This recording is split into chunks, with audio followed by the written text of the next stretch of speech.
In the heart of ancient Rome, beneath the shining marble temples and the echoes of political speeches, there was another world.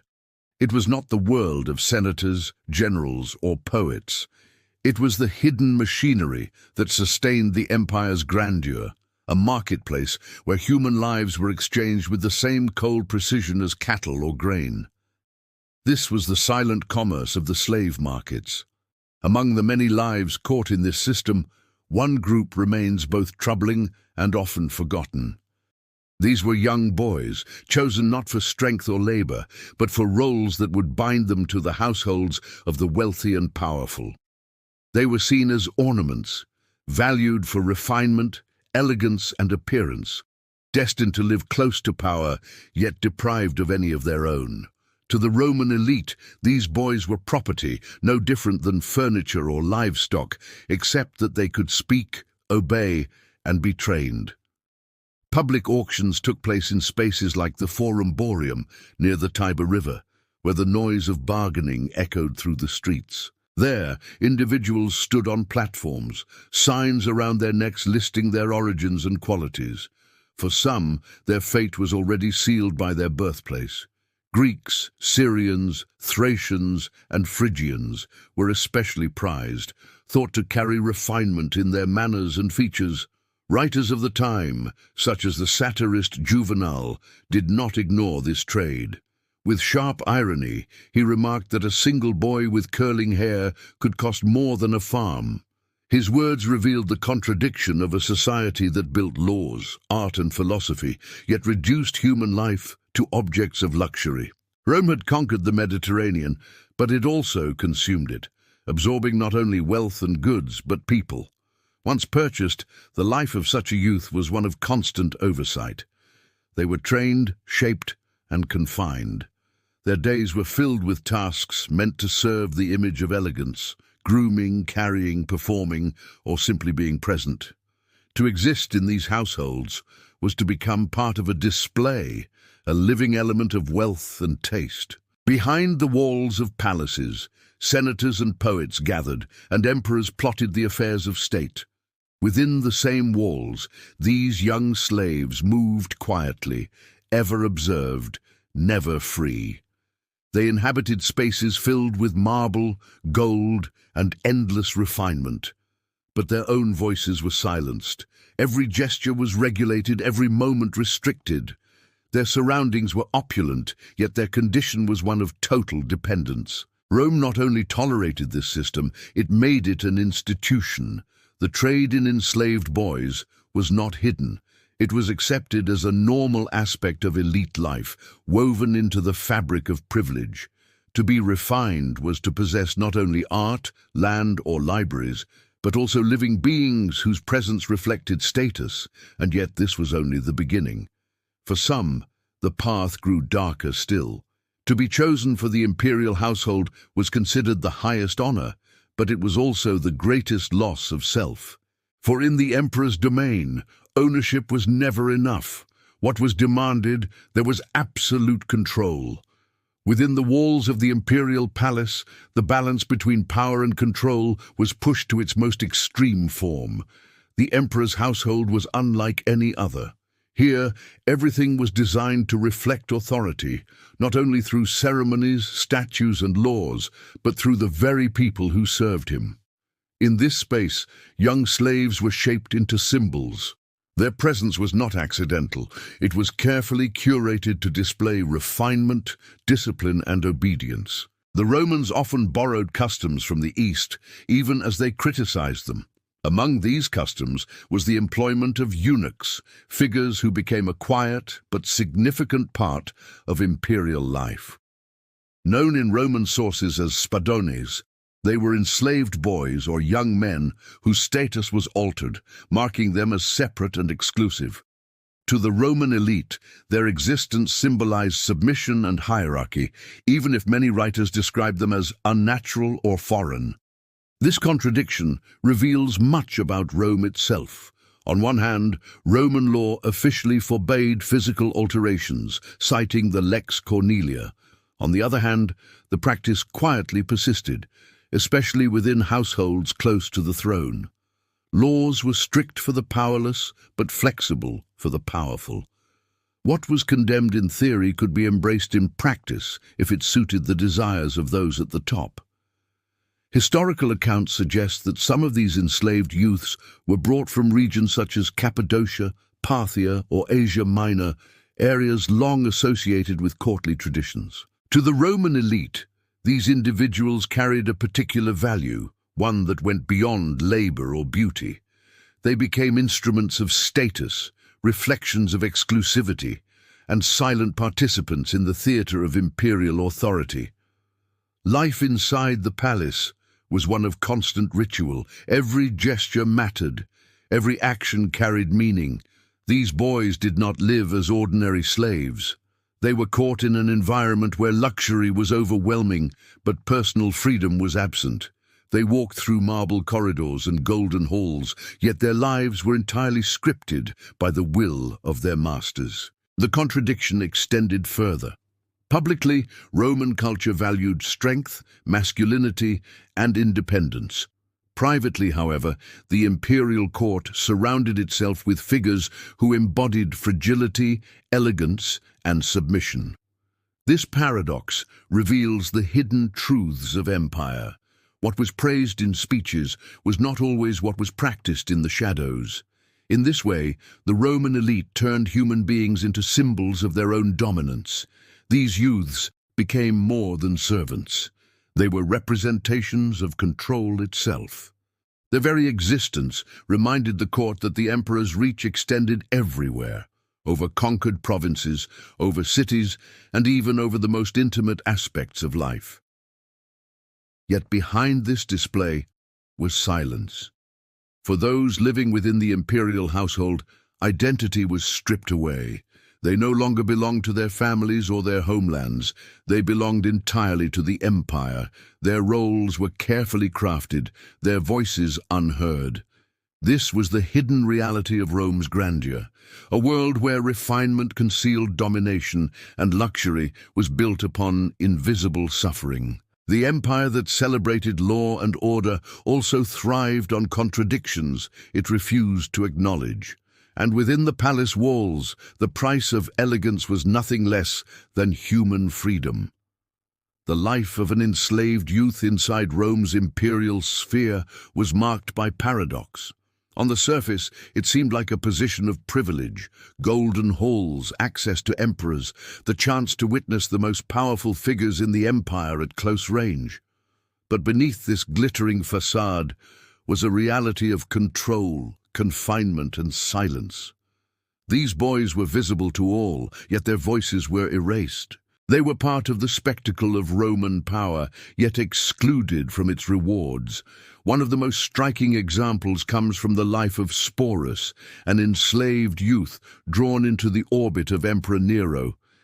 Ancient sources describe how Nero reshaped Sporus's identity, not out of affection, but as a performance of imperial excess.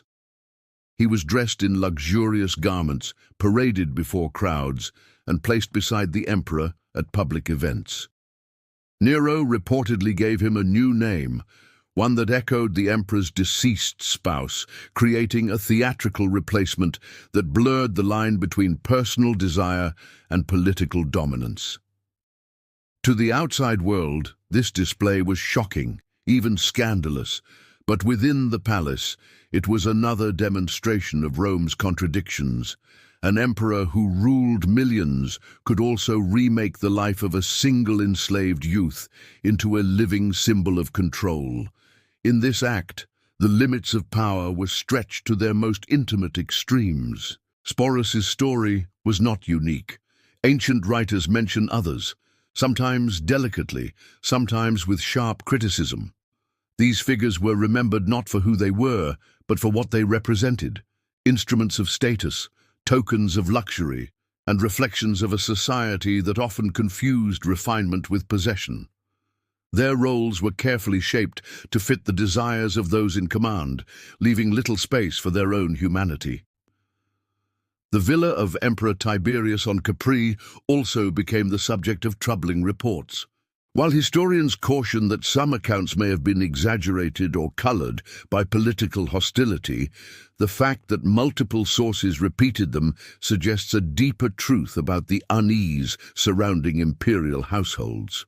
These places were not only centers of power, but also stages for performances that blurred the lines between politics, personal indulgence, and domination. For the enslaved youths within these settings, the paradox was constant. They could be dressed in fine clothes, seated in splendid halls, and surrounded by luxury beyond imagination.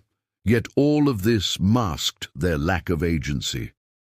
They lived in the closest proximity to authority, but had no authority of their own. They embodied elegance, but at the cost of freedom. This duality reflected Rome itself, an empire that boasted of justice and order, yet relied on systems of control and exploitation to sustain its image. To walk through the corridors of the imperial palace was to see not only marble and gold, but also the silent evidence of those whose lives were shaped by it. And in the end, the tragedy of these lives was not only in their silence, but in their invisibility. History remembers emperors, generals, and poets, but the voices of these youths, so close to the center of power, were left unrecorded. Their experiences known only through the fragments left by others.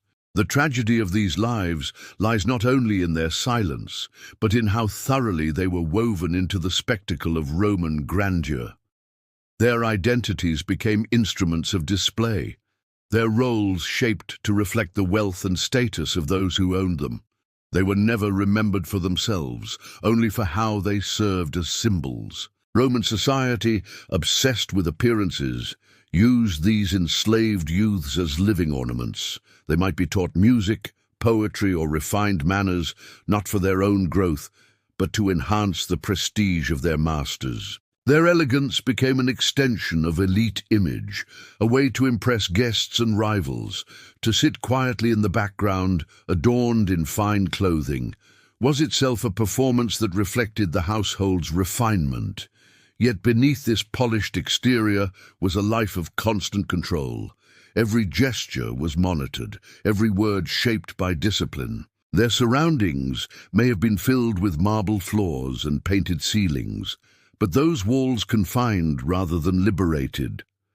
Their value was measured not by who they were, but by how well they could embody an image crafted for them. This paradox did not disturb the Roman elite. In fact, they embraced it. To them, possession of such youths was a mark of cultural superiority, a visible demonstration of refinement. The empire prided itself on law and order, yet tolerated systems that undermined the very idea of human dignity. This contradiction was not hidden, it was institutionalized. Even Roman writers who criticized excess, like Juvenal or Martial, rarely questioned the system itself. They mocked the indulgence of the wealthy, but accepted the presence of enslaved children as part of everyday life. Their sharp words targeted extravagance, not injustice. For Rome, the problem was never the system, it was only the extremes of how it was displayed. Inside the imperial court, this contradiction deepened. Enslaved boys were both invisible and indispensable.